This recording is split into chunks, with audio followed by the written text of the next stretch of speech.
Akutte bendera y'NRM okuvuganya kuba pulezidenti Yoweri Kaguta Museveni akuyeza abantu mu disitulikiti y'e Padel ne Kitgum n'abajjukiza ebirungi by'abakoledde mu bino balina okusinziirako okumuwa akalulu.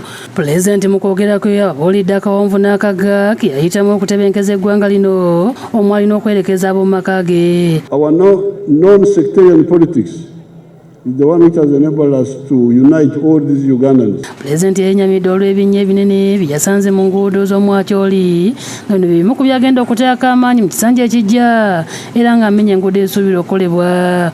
The road from Oruyo to Anaka to Kochigoma to Gulu to Atanga to Achoribur to Kitgum to Musingo. Ku byenjigiriza nnyonnyodde nti amasomero agali mu Padel gamala era nga bakoledde ddala bulungi kyokka n'ababuulira nti bwe yagira mu buyinza ng'amasomero mu Uganda gaali gabalibwa ku ngalo. Very good. That's already good progress. Because 1961, Sir Samuel Rebecca was the only secondary school in Acholi.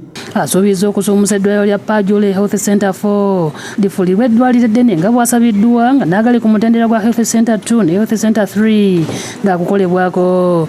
And in the coming Kisanja, we are going to ensure that those which don't have Health Center 3 get, and you also get a district hospital. Kyokka pulezidenti ategeeza nti ekikulu kya byonna kukozesa enguudo ezizimbiddwa okusobola okufuna ssente mu nsawo.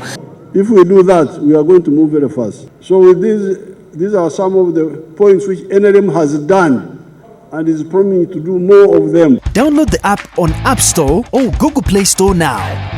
Vision Digital Experience, the future of media.